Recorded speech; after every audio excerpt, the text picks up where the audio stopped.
Hello, my name is Sophie Edwards, and today I'll be talking to you about the world of worm charming.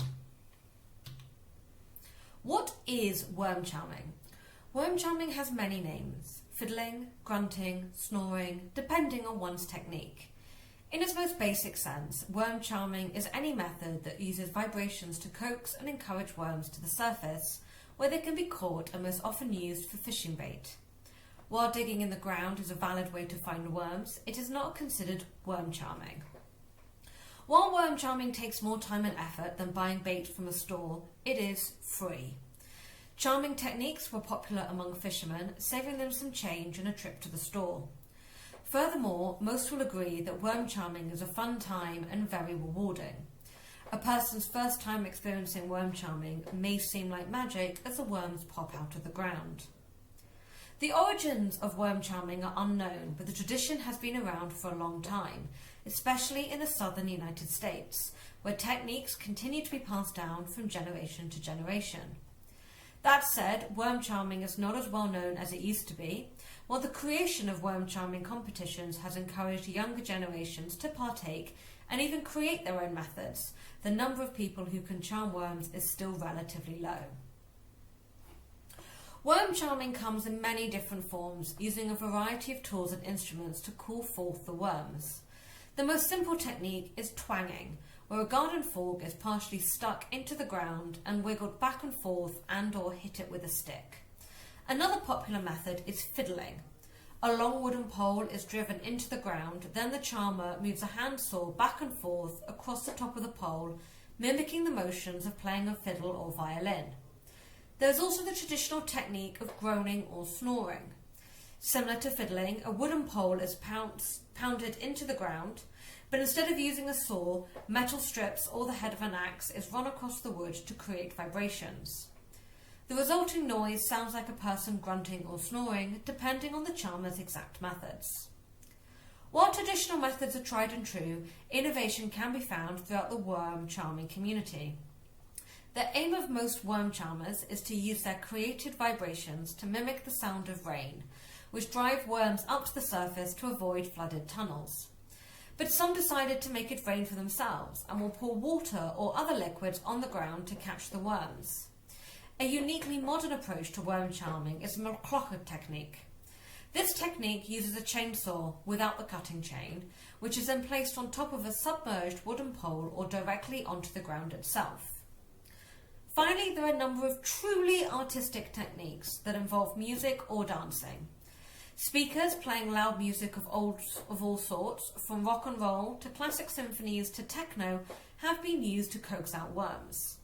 Others prefer to make their own music, using drums, horns or woodwinds to charm their worms.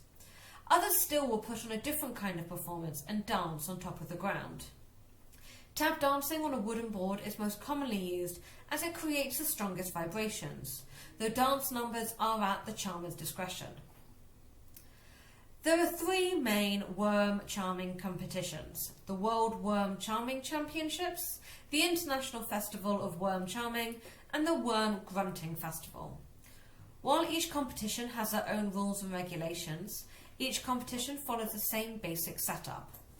Competitors are assigned to a plot of ground to charm their worms from and a set amount of time to collect their worms. The worms are then counted and a winner is declared. The World Worm Charming Championships started in 1980 at the local primary school in Williston, Cheshire, in the northwest of England. This competition is considered to be the first worm charming competition with strict rules and guidelines. The WWCC rules are the most common rules used in smaller worm charming competitions. Every year, 2 trophies are given out. The golden worm goes to the charmer who collected the most worms that year, while the silver worm is awarded to whoever charmed the heaviest worm, the record currently being 12.08 grams. The Williston competition started strong, with Mr. Tom Shufflebotham setting the initial record of raising 511 worms, a record that has not been beaten for almost 30 years. The rival worm charming competition to the World Worm Charming Championships is the International Festival of Worm Charming in Blackawton, Devon, in southern England. Also making its debut in the 80s, the Blackerton competition differs from the Williston competition, most notably in its use of liquids. Supposedly, the International Festival of Worm Charming was started after a local man relieved himself in a field after one too many pints, and was amazed as worms wriggled up to the surface. The current rules of the competition state that any liquid can be used as long as a competitor takes a swig of it first, to prevent any dangerous mixtures from being used. International Festival of Worm Charming is also rife with cheating through the use of black market worms. Across the pond in the Worm Grunting Festival held in Sockchoppy, Florida, since 2000. Part of the festival includes a ball in which two people are named the Worm Grunting King and Queen. Finally, an honourable mention goes out to the Great Canadian Worm Charming Championship in Shelburne, Ontario in Canada, which does not appear to hold competitions on a regular basis. I'm now going to delve deeper into the rules of the World Worm Charming Championships, as they are the most widely used rules. Most of the rules pertain to the basic setup of the competition. Competitors have a half hour to raise as many worms as possible, the winner being the person with the most worms. Competitors are given a 3x3 metre plot to charm their worms from and can only use the worms from that plot. Digging is not allowed and all equipment must be handled safely. Not everybody wants to touch their worms, so a second person, called a ghillie, is allowed to handle the worms for them. One of the most important rules is keeping the competition drug-free. The competition considers water to be a drug or stimulant and does not allow it or any other liquids to be used. The final rule is that all worms collected during the competition are released in the evening after the competition to prevent them from being eaten by worms. I'm going to conclude this lecture by discussing the world champion worm charmer, Sophie Smith. Sophie set the world record for the number of worms charmed at the World Worm Charming Championships in 2009, when she was only 10 years old.